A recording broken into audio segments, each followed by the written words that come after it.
Apakah malpraktek itu karena kalian itu banyak yang waktu ujian itu nyogok? Nggak bener. Sehingga benar-benar bukan nggak punya keahlian gitu.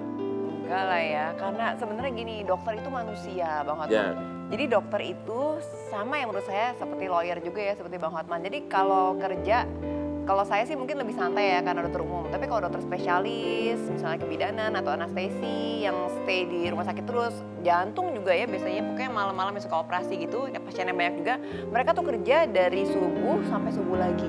Kan karena pasiennya banyak dan pasiennya ngantri, itu bisa berbulan-bulan ngantrinya. Nah itu mereka tuh juga manusia. Jadi mereka itu juga sebenarnya tuh secara physically itu capek. Itu yang banyak dikeluhkan oleh teman-teman saya sih. Bahwa wah gitu kita suka dituntut lah gitu. Padahal kan kita juga udah berkorbannya juga banyak banget ya. Bahkan kadang-kadang mengorbankan keluarga sendiri, anak-anak sendiri gitu kan. Bahkan pasangan. Banyak juga yang akhirnya suami istri dokter tuh harus bercerai juga. Karena memang kesibukan masing-masing dan akhirnya gak ketemu. Dan mungkin akhirnya punya selingkuhan masing-masing juga gitu misalnya. Ya apalagi kalau suami istri sama-sama dokter susah juga dong. Iya, nggak ketemu-ketemu, jadwalnya beda-beda. Ketemu. Ya jadi sebenarnya banyak pengorbanan banget oleh dokter-dokter itu secara jiwanya dan juga physically-nya mereka karena mereka capek banget sebenarnya. Bos, nah yang terakhir buat dokter Sonia dan juga dokter Nisa harapannya untuk dokter-dokter yang ada di Indonesia. Yang pasti semua dokter-dokter itu harus punya prinsip lah ya masing-masing bahwa kita harus berada di jalan yang benar dan tujuan kita adalah untuk mengedukasi dan untuk menyehatkan masyarakat Indonesia. Itu yang pastinya harus tujuan hidup lah ya karena kan kita juga sebagai dokter kita disumpah. Ada tapi kalau malam-malam 24 jam nungguin pasien ada kamar kosong, ya gimana itu otak nggak tergoda coba? Ya harusnya dipakai sebagai tempat istirahat ya yang benar. Istirahat berdua gitu kan? Istirahat sendiri. Kalau dari dokter Nisa, untuk bidang kedokteran gigi sendiri, yang saya lihat dokter gigi itu tidak merata. Kebanyakan maunya tinggal di kota. Karena ya seperti yang kita tahu, price-nya lebih besar di kota daripada di desa. Jadi timpang sekali antara kesehatan orang-orang yang ada di kota, terutama gigi dan mulut ya, dengan orang-orang di desa. Di Indonesia sendiri tuh kelihatannya tuh kayak lubang, terus pembengkakan, apalagi tukang-tukang gigi main asal tempel bisa menyebabkan kanker dan lain-lain. Itu suatu kejadian biasa gitu, suatu kejadian biasa. Padahal di luar negeri ada infeksi dari gigi, sebuah infeksi itu didiskusikan oleh beberapa dokter karena itu kejadian yang langka gitu. Jadi tugas dokter gigi, ayolah kita berbakti sesuai dengan sumpah kita.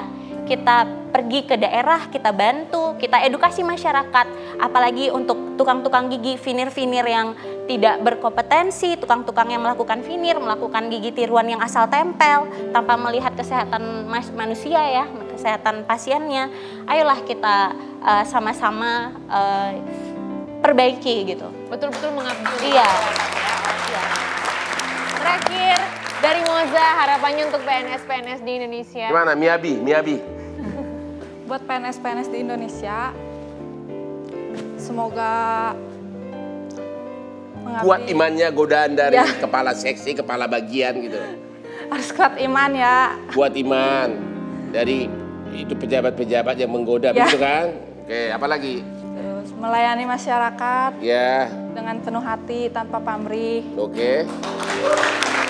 Oke, terima kasih Oza Moza, terima kasih Dokter Sonia, terima kasih Dokter Nisa sudah main di Hotman Paris Show. Tapi terakhir, sebelum kita tutup acara pada malam hari ini ada quotes dari Pak Bos Hotman Paris tentang profesi. Silakan Pak Bos.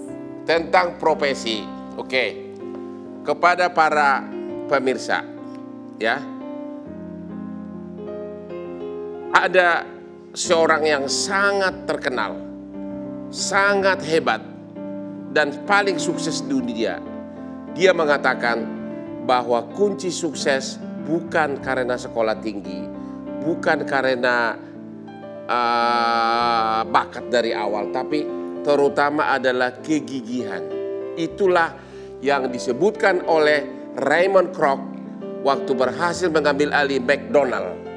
McDonald itu didirikan oleh keluarga McDonald, 2 kakak beradik, tapi diambil alih kemudian oleh seorang salesman namanya Raymond Kroc, dan dia menjadi jutaan kaya raya, sementara 2 pendiri McDonald keluar dari McDonald, dan pada saat dia punya rumah termewah di Beverly Hills, dia berkesimpulan, halo, kunci sukses adalah kegigihan dan tekad.